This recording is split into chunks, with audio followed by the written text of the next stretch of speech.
പൊന്നിയിൻ സെൽവം കണ്ടുവന്നിരിക്കുന്ന സമയത്ത് ഞാനൊരു കാര്യം തന്നെ ചോദിച്ചിട്ടുണ്ട്. ഈ പഴയകാല കഥ പറയുന്ന സമയത്തും അല്ലെങ്കിൽ പഴയ ചരിത്രമൊക്കെ പറയുന്ന സമയത്തും അതിനെന്തിനാണ് ഒരു നാടകം പോലെ അവതരിപ്പിക്കുന്നത് എന്നുള്ളൊരു കാര്യം ഞാൻ ചോദിച്ചിട്ടുണ്ട്. ഓവർ ഡ്രമാറ്റിക് ആയിട്ട് ഓവർ ആക്ഷൻസ് കൊടുത്ത് ഓവർ ഡയലോഗ്സുകൾ കൊടുത്ത് ഡയലക്റ്റ് മാറ്റി ഇതെന്തിനാണ് ഇങ്ങനെ കാണിച്ചു വെക്കുന്നത് എന്നുള്ളൊരു കാര്യം ഞാൻ അന്ന് തന്നെ ചോദിച്ചിട്ടുണ്ട്. അതേ ചോദ്യം ഞാൻ ഇന്നും ചോദിക്കുകയാണ്.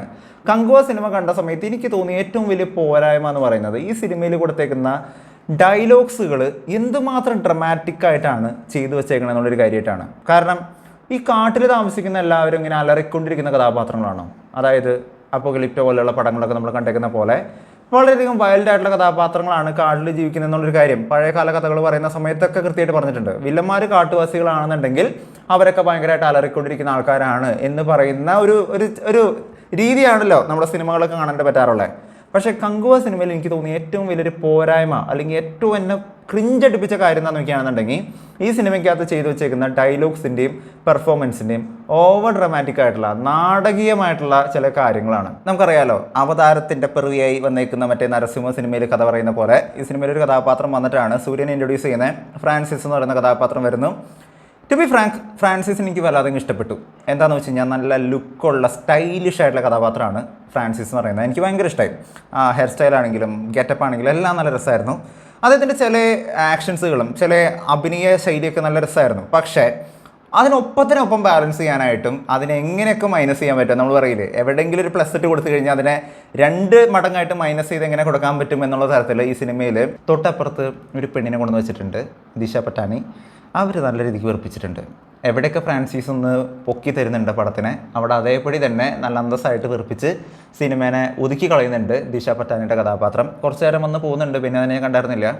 പിന്നെ പോകുന്നത് കങ്കുവയുടെ പോർഷൻസിലോട്ടാണ്. കങ്കുവയുടെ പോർഷൻസിലോട്ട് എത്തുന്ന സമയത്താണ് അവിടെ ഏറ്റവും വലിയൊരു വിറ്റ്. കങ്കുവയുടെ ഇൻട്രോ ഷോട്ടൊക്കെ കിടുക്കനായിരുന്നു, നൈസായിരുന്നു, എനിക്ക് ഭയങ്കര ഇഷ്ടമായി. ഭയങ്കരമായിട്ട് എലിവേറ്റ് ചെയ്യുന്ന സാധനം അല്ലെങ്കിൽ പോലും ഒരു കൊടുക്കാൻ പറ്റുന്ന തരത്തിലൊരു സ്റ്റാൻഡേർഡ് ആയിട്ടുള്ളൊരു ഇൻട്രോ ഷോട്ടായിരുന്നു കങ്കുവയ്ക്ക് കൊടുത്തായിരുന്നു. നല്ല രസമായിട്ട് ചെയ്തായിരുന്നു. സൂര്യ ഇതിലേക്ക് കൊടുത്തേക്കുന്ന എഫേർട്ട് കാണണമെന്നുണ്ടെങ്കിൽ സിനിമയുടെ അവസാന ഭാഗത്തേക്ക് എത്തുന്ന സമയത്ത് സൂര്യയുടെ ഒരു ബോഡി റിവീലേഷൻ സീൻ കാണിക്കുന്നുണ്ട്. സൂര്യ നല്ല ഫിറ്റായിട്ടുള്ളൊരു കഥാപാത്രമായിട്ടാണ്, നല്ല സ്ട്രോങ് ആൻഡ് ഫിറ്റായിട്ടുള്ളൊരു കഥാപാത്രമായിട്ടാണ് കങ്കുവ എന്ന് പറയുന്ന കഥാപാത്രത്തിന് ചെയ്തേക്കുന്നത്. പക്ഷേ ഈ ഒരു കഥാപാത്രം ചെയ്തു പോയിക്കുന്ന സമയത്ത് ഞാൻ നേരത്തെ പറഞ്ഞ കാര്യം, കഥ പല ക്ലാനുകളുടെ കഥയും അതിനകത്ത് വരുന്ന ആ നാടിനെ രക്ഷിക്കുന്ന കഥയൊക്കെ പറഞ്ഞു പോകുന്ന സമയത്തും ഈ സിനിമയിലുള്ള പോരായ്മ എന്ന് പറയുന്നത് ഡയലോഗ്സുകൾ ഡെലിവർ ചെയ്യുന്ന സമയത്ത് ഓവർ ഡ്രമാറ്റിക്കാണ്. ഡ്രമാറ്റിക് എന്ന് പറഞ്ഞു കഴിഞ്ഞാൽ അങ്ങേയറ്റം ഡ്രമാറ്റിക്കായിട്ട് ഇങ്ങനെ അങ്ങ് കാണിച്ചുകൊണ്ടിരിക്കുകയാണ്. നമ്മൾ നാടകമൊക്കെ കണ്ടിട്ടില്ലേ? നാടകം കാണുന്ന സമയത്ത് എന്താണ് സാധാരണ ഒരു സിനിമയും നാടകം തമ്മിൽ എന്താണ് വ്യത്യാസം?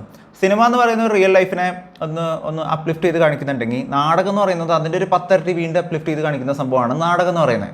കാരണം ഓൺ സ്റ്റേജിൽ കാണിക്കുന്ന സമയത്ത് അങ്ങനെ കാണിച്ചു കഴിഞ്ഞാലാണ് ഇമ്പാക്റ്റ് കിട്ടുള്ളൂ എന്നുള്ളൊരു കാര്യമാണ് ഇതിനെക്കുറിച്ചുള്ള എക്സ്പേർട്സ് പറയുന്ന ഒരു കാര്യം എന്ന് പറയുന്നത്. പക്ഷേ സിനിമയിൽ ഇത് കാണിക്കുന്ന സമയത്ത് ഇത്ര ഡ്രമാറ്റിക് ആക്കേണ്ട ആവശ്യമുണ്ടോ എന്നുള്ളൊരു ചോദ്യം ഞാൻ ചോദിക്കുകയാണ്. എനിക്കറിയില്ല, ഞാൻ അതിനെക്കുറിച്ച് പറയാനായിട്ട് ആളല്ല. പക്ഷേ ഒരു പ്രേക്ഷകൻ എന്നുള്ള രീതിക്ക് എനിക്കിതിനകത്തുള്ള പല ആൾക്കാരുടെയും, പ്രത്യേകിച്ച് സൂര്യയുടെ പോലും ചില പോർഷൻസിലുള്ള അഭിനയം കാണുന്ന സമയത്ത് ഭയങ്കര ഓവർ ഡ്രമാറ്റിക് ആയിട്ടാണ് എനിക്ക് തോന്നിയത്. വില്ലനായിട്ട് ബോബി ഡിയോളുടെ കഥാപാത്രം വരുന്നുണ്ട്. വലിയ സീനൊന്നും ഇല്ല, വലിയ സംഭവമൊന്നുമില്ല, കുറേ ഷോ കാണിച്ചു, അത് വന്നുപോയി എന്നല്ലാതെ അതിനകത്ത് വേറെ വലിയ കഥയൊന്നും ഉണ്ടായില്ല. അവസാനം ഇതിനകത്തൊരു സസ്പെൻസ് കഥാപാത്രം വരുന്നുണ്ട്. ആരാണെന്നൊക്കെ നിങ്ങൾക്ക് മനസ്സിലായിട്ടുണ്ടാവും. നമ്മുടെ സൂര്യയുടെ വളരെ വേണ്ടപ്പെട്ട ഒരാളാണ്. പുള്ളി സിനിമയിൽ വരുന്ന സമയത്ത് ഒരു കാശ്മോറ പോലത്തെ ഒരു സാധനമാണ് പുള്ളി പിടിച്ചേക്കുന്നത്. അതായത് ഒരു കുറച്ച് ഭയങ്കര വയലൻ്റ് ഞാൻ വയലൻ്റ് ആണ് എന്ന് കാണിക്കുന്ന ഒരു കഥാപാത്രമായിട്ടാണ് ഈ കാണിക്കാനായിട്ട് ശ്രമിച്ചേക്കണേ. പക്ഷേ ഒരു മണ്ണാങ്കട്ടിയില്ല. സിനിമ കഴിഞ്ഞ് കഴിയുമ്പോൾ നമ്മൾ സാധാരണ റോളക്സ് വേഴ്സസ് ദില്ലി എന്ന് പറയുന്ന ഒരു കോമ്പിനേഷൻ നമ്മൾ കാണാനായിട്ട് ഭയങ്കരമായിട്ട് വെയിറ്റ് ചെയ്യുന്നുണ്ട് അല്ലേ? അത് റോളക്സ് എന്ന് പറയുന്ന കഥാപാത്രത്തിൻ്റെ മിടുക്കും ദില്ലി എന്ന് പറയുന്ന ഒരു കഥാപാത്രത്തിൻ്റെ മിടുക്കനെയാണ്. പക്ഷേ ഈ സിനിമയുടെ 2ാം ഭാഗത്തിന് വേണ്ടിയിട്ട് വെയിറ്റ് ചെയ്യാനായിട്ട് ഡയറക്ടർ തന്നെ അവസാനം എഴുതി കാണിക്കുന്ന സമയത്ത് ഒന്നും തോന്നുന്നില്ല എന്നുള്ളത് തന്നെയാണ് സത്യം. എന്ത് തന്നെയാണെങ്കിലും നല്ല അന്തസ്സായിട്ട് ചെയ്തു വെക്കേണ്ട ഒരു സാധനം, ഒരു വലിയ ബഡ്ജറ്റ് വന്നേക്കുന്ന നല്ലൊരു അടിപൊളി സ്റ്റാർ കാസ്റ്റിനൊക്കെ കിട്ടി ചെയ്യേണ്ട ഒരു സാധനം. പ്രത്യേകിച്ച് സൂര്യ എന്ന് പറയുന്ന ഒരു നടനെ കൈ കിട്ടിയിട്ടുണ്ട്, ഒരു വലിയൊരു സ്റ്റാർ കാസ്റ്റ് കയ്യിലുണ്ട്, ഏത് നടനെയും വെച്ച് അവർക്ക് ഹയർ ചെയ്യാനായിട്ടുള്ള ബഡ്ജറ്റ് കയ്യിലുണ്ടെന്നൊക്കെ പറയുന്ന സമയത്തും ഹൈപ്പുണ്ട്, എല്ലാം ഉണ്ടെങ്കിലും നമ്മുടെ ഡയറക്ടർ മാത്രം ഇപ്പോഴൊരു മെച്ചപ്പെട്ടിട്ടില്ല. അദ്ദേഹം പോരാ എന്നുള്ളൊരു കാര്യം എനിക്ക് തോന്നിയത്. ശിവയുടെ പടം എന്ന് പറയുന്ന സമയത്തും എനിക്കൊരു പ്രതീക്ഷ ഉണ്ടായിരുന്നു. കാങ്കുവ എന്ന് പറയുന്ന പടത്തിൽ 3D experience was nice. 3D ആക്കണം എന്നുള്ളൊരു നിർബന്ധമുണ്ടോ നോക്കുകയാണെന്നുണ്ടെങ്കിൽ 3D ആക്കിയിട്ട് നന്നായി. കാരണം കുറച്ച് പൈസ കൂടുതൽ വന്നെങ്കിലും കാണാനായിട്ട് രസമൊക്കെ ഉണ്ട്. എനിക്ക് പേഴ്സണലി നന്നായിട്ട് തോന്നി. പക്ഷേ ചില പോർഷൻസിൽ ഈ 3Dയും ഭയങ്കര അപാകത വന്നിട്ടുണ്ടെങ്കിൽ പോലും 3D ഒന്നല്ല എൻ്റെ മെയിൻ പ്രശ്നം. കഥ എന്ന് പറയുന്നതിന് ട്രൈബൽ സ്റ്റോറി പറയുന്ന സമയത്ത് കുറച്ച് കഴിഞ്ഞ് കഴിയുമ്പോൾ ഒരു പ്രേക്ഷകൻ എന്നുള്ള രീതിക്ക് നമ്മുടെ എനർജി അങ്ങ് പോകും. നമുക്ക് തിയേറ്ററിലിരിക്കുന്ന സമയത്ത് ഇങ്ങനെ ഇരുന്ന് കാണാനായിട്ടോ എൻഗേജ്ഡ് ആയിട്ട് കാണാനായിട്ടുള്ള ഒരു ഫീലിംഗ് കിട്ടുന്നില്ല. കുറച്ച് കഴിഞ്ഞ് കഴിയുമ്പോൾ ഇതെങ്ങനെയും തീർന്നിരുന്നെങ്കിൽ എന്ന് തോന്നിക്കുന്ന തരത്തിൽ തന്നെയായിരുന്നു ഈ സിനിമയുടെ ഇൻ്റർവൽ പോർഷനായ സമയത്ത് ഞാൻ നോക്കിയായിരുന്നു. എങ്ങനെയാണ് തൊട്ടപ്പുറത്തുള്ള ആൾക്കാരൊക്കെ മുഖഭാവം എന്നൊക്കെ എന്ന് അറിയാനായിട്ട് ഞാനിങ്ങനെ നോക്കിയ സമയത്ത് എനിക്കുണ്ടായ അതേ അവസ്ഥ തന്നെയായിരുന്നു എല്ലാവർക്കും ഉണ്ടായിരുന്നത്. പല ആൾക്കാരും പറയുന്നുണ്ടായിരുന്നു വാവ് മൊമെൻറ്റ്സ് ഇല്ല, എനിക്കൊന്നും തോന്നിയില്ല. ചില ആൾക്കാരുടെ മുഖഭാവം കണ്ട സമയത്ത് എങ്ങനെയെങ്കിലും ഈ പുല്ല് തീർന്നാൽ മതിയായിരുന്നു, അല്ലെങ്കിൽ ഒന്ന് കിടന്നുറങ്ങായിരുന്നു എന്നൊക്കെ ചിന്തിക്കുന്ന കൈൻഡ് ഓഫ് പല മാനസികാവസ്ഥയിലുള്ള ആൾക്കാരായിരുന്നു സിനിമ കാണുന്ന സമയത്ത് എനിക്ക് കാണാനായിട്ട് പറ്റിയത്. എന്തിനാണെങ്കിലും കൂടുതൽ ഞാൻ നെഗറ്റീവ് പറയണില്ല. നിങ്ങൾക്ക് സിനിമ കണ്ടുനോക്കാം. 150 രൂപയുടെ കേസുള്ളൂ. നിങ്ങൾ അത്രയും ഡൈ ഹാർഡ് ഫാൻ ആണെന്നുണ്ടെങ്കിൽ പോയി കണ്ടുനോക്കാം. പക്ഷേ കണ്ടു കഴിഞ്ഞാൽ നിങ്ങൾ ഭയങ്കരമായിട്ടുള്ള എക്സ്പെക്റ്റേഷൻ വെക്കാതെ പോയാൽ പോലും നിങ്ങൾ എക്സ്പെക്റ്റേഷനേ വെക്കേണ്ട. പക്ഷേ സിനിമയുടെ ഒരു പകുതി ഭാഗം കഴിഞ്ഞ് കഴിയുമ്പോൾ നിങ്ങൾക്ക് ആകെ മടുപ്പ് തോന്നുന്നൊരവസ്ഥയിലോട്ട് എത്താനായിട്ടുള്ള സാധ്യത വളരെ കൂടുതൽ തന്നെയാണ്. എന്തായാലും നിങ്ങൾ കണ്ടുനോക്കിയിട്ട് നിങ്ങളുടെ അഭിപ്രായം നിങ്ങൾ താഴെ നിന്ന് കമൻറ്റ് ചെയ്യുക. ബാഹുബലി സിനിമയൊക്കെ നമ്മൾ കണ്ടിരിക്കുന്ന സമയത്തൊക്കെ ഈ പഴയകാല ചരിത്ര പുരുഷന്മാരെയൊക്കെ കാണിച്ചു പോയിട്ടുണ്ടെങ്കിലും അവരൊക്കെ ഒരു ഷെയ്ഡ് മാത്രമേ കാണിച്ചു പോയിട്ടുള്ളൂ അല്ലേ. അവസാന യുദ്ധ സമയത്തൊക്കെ നല്ല പവർഫുൾ ആയിട്ട് ചെയ്തു പോയിക്കുന്ന ഒരു യുദ്ധമാണെങ്കിൽ പോലും അതിൻ്റെ ഇടയിൽ ഒരു ലവ് ഉണ്ട്, അതിൻ്റെ ഇടയിൽ തന്നെ ഒരു കാമായിട്ടുള്ള ടൈമുണ്ട്, ഒരു സമാധാനം ഉണ്ട് ആ സിനിമയൊക്കെ കാണുന്ന സമയത്ത് അല്ലേ. നമ്മൾ മൊത്തത്തിൽ കണ്ടുപോകുന്ന സമയത്ത് സ്പൈക്ക് കൊടുക്കേണ്ട സ്ഥലങ്ങളിൽ ഗൂസ് ബംസ് കിട്ടേണ്ട സ്ഥലങ്ങളിൽ അതിനൊരു സ്പൈക്ക് കൊടുത്തുകൊണ്ടും എന്നാൽ ബാക്കിയുള്ള സ്ഥലങ്ങളിൽ ഒരു പേസ് കീപ്പ് ചെയ്തുകൊണ്ടാണ് നല്ല സിനിമകളെല്ലാം പോയിരിക്കുന്നത്.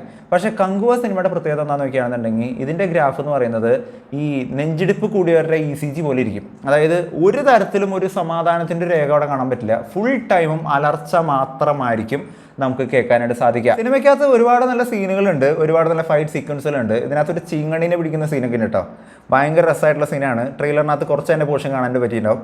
ഈ ഷോട്ടിനകത്തൊക്കെ ഭയങ്കരമായിട്ട് വലിച്ചു നീട്ടിക്കൊണ്ട് എന്തൊക്കെയോ കാണിച്ച് വെച്ചേക്കുന്ന പോലെയാണ് എനിക്ക് തോന്നിയത്. അതായത് ഒരു മിനിറ്റ് അല്ലെങ്കിൽ 2 മിനിറ്റ് കൊണ്ട് തീരേണ്ട ഒരു സീൻ വലിച്ചു നീട്ടി കുറേ അങ്ങ് വലിച്ചു നീട്ടിയേക്കുന്ന പോലെയാണ് എനിക്ക് ആ സീനൊക്കെ കാണുന്ന സമയത്ത് തോന്നിയത്. ഒട്ടും കൺവിൻസിങ് ആവാത്ത തരത്തിലും ഡൈജസ്റ്റ് ആവാത്ത തരത്തിലുമാണ് എനിക്ക് ആ സീൻ കാണുന്ന സമയത്ത് തോന്നിയത്. ഒപ്പം തന്നെ സ്ത്രീ എംപവർമെൻറ്റ്, വുമൺ എംപവർമെൻറ്റിൻ്റെ കാലഘട്ടത്തിലാണ് നമ്മൾ ജീവിക്കുന്നത് അല്ലേ.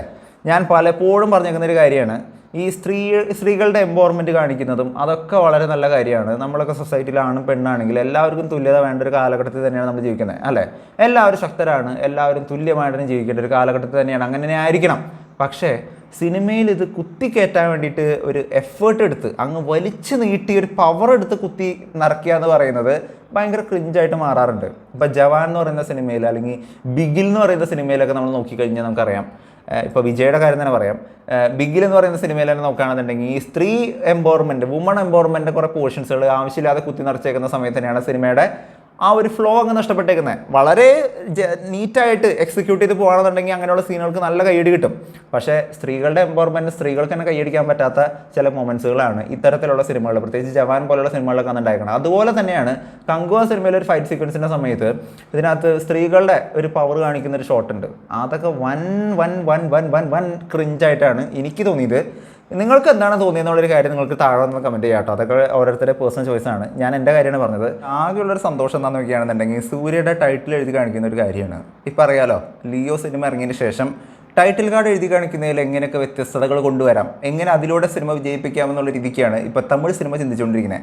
അത്തരത്തിൽ സൂര്യയ്ക്ക് കൊടുക്കാൻ പറ്റുന്ന ഒരു നല്ലൊരു ടൈറ്റിൽ കാർഡായിട്ടാണ് എനിക്ക് തോന്നിയത്. അദ്ദേഹത്തിൻ്റെ ക്യാരക്ടേഴ്സിനെ കാണിച്ചിട്ടുള്ള നല്ല രസമായിട്ടുള്ള സാധനമായിരുന്നു. ഇങ്ങനെ പറഞ്ഞു പോകുന്ന കുറേ സീനുകൾ, കുറേ ക്രിഞ്ചടിപ്പിക്കുന്ന സീനുകൾ, കുറേ ഓവർ ഡ്രമാറ്റിക് ആയിട്ടുള്ള റിയലിസ്റ്റിക് അല്ലാത്ത കുറേ സീനുകൾ, അപ്പോകലിപ്റ്റോ പോലുള്ള പടങ്ങളൊക്കെ കണ്ടുവന്നേക്കുന്ന നമ്മളെയൊക്കെ സംബന്ധിച്ചിടത്തോളം ഈ പടത്തിനകത്ത് കാണിച്ചു വെച്ചേക്കുന്ന സംഭവങ്ങളെന്നൊക്കെ പറയുന്നത് ചിന്തിക്കാവുന്നതിൻ്റെ അപ്പുറത്താണ്. എന്തൊക്കെയോ കാണിച്ചു വെച്ച് എന്തൊക്കെയോ പണി വെച്ചേക്കുന്ന ശിവയുടെ മറ്റൊരു പടം, അതാണ് കങ്കുവ എന്നുള്ളൊരു കാര്യം എനിക്ക് തോന്നിയത്. ഉറങ്ങാനും പറ്റണ്ടായില്ല. കാരണം ഈ സിനിമയിലുള്ള ഒച്ചയും ബഹളം കാരണം, ഞാൻ പറഞ്ഞല്ലോ, അലർച്ചയുടെ ഒരു ബഹളമായതുകൊണ്ട് തന്നെ, ഒരു ഘോഷയാത്ര ആയതുകൊണ്ട് തന്നെ ഉറങ്ങാനും പറ്റില്ല, ഇരുന്ന് കാണാനും പറ്റില്ല എന്ന് പറയുന്ന ഒരു അവസ്ഥയിലായിരുന്നു സിനിമയുടെ ഒരു അവസ്ഥ എന്ന് പറയുന്നത്. ഇൻ്റർവെൽ പോർഷനായ സമയത്ത് ഒരു സമാധാനമായിരുന്നു. കാരണം എല്ലാവരുടെ മുഖത്തുണ്ടായൊരു സന്തോഷം, ഇൻ്റർവെല്ലായി കുറച്ച് നേരം സമാധാനമായി എന്ന് കാണുന്ന ഒരു മുഖഭാവമൊക്കെ ആയിരുന്നു മിക്കവരുടെ മുഖത്തും കാണാനായിട്ട് പറ്റിയായിരുന്നത്. എനിവേസ്, പടം നല്ല അന്തസ്സായിട്ട് നല്ല സൂപ്പർ പടമാണ്.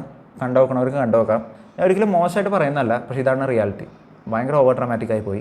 ഇങ്ങനെ ആവരുത് ഒരു പടം. ഇനി വരുന്ന പടങ്ങൾ, അത് വിജയുടെ പടമായിക്കോട്ടെ, സൂര്യയുടെ പടമായിക്കോട്ടെ, മോഹൻലാലിൻ്റെ പടമായിക്കോട്ടെ, മമ്മൂട്ടിയുടെ പടമായിക്കോട്ടെ, ആരുടെ പടമാണെങ്കിലും ഓവർ ഡ്രമാറ്റിക്കായിട്ട് ഈ പഴയകാല കഥ പറയുന്ന സമയത്ത് ഇങ്ങനെ ഡ്രമാറ്റൈസ് ചെയ്ത് കഴിഞ്ഞാൽ അത് ഇനിയും പൊട്ടാൻ വേണ്ടിയുള്ള പടം തന്നെയായിരിക്കും. അത് എത്ര വലിയ ബഡ്ജറ്റ് ഇട്ടാലും കാര്യം ഉണ്ടാവില്ല എന്നുള്ളൊരു കാര്യം തന്നെയാണ്. മരക്കാറ് പോലെ ഉള്ള പടങ്ങളാണെങ്കിലും ഇപ്പോൾ കങ്കുവയാണെങ്കിലും കൃത്യമായിട്ട് എടുത്ത് കാണിക്കുന്ന ഒരു കാര്യം എന്ന് പറയുന്നത്. എന്താണ് നിങ്ങളുടെ അഭിപ്രായം എന്നുള്ളൊരു കാര്യം താഴെ കമൻറ്റ് ചെയ്യുക. മറ്റൊരു വീഡിയോ ആയിട്ട് വീട്ടിൽ വരുന്നവർ it's me tone as best signing out. By.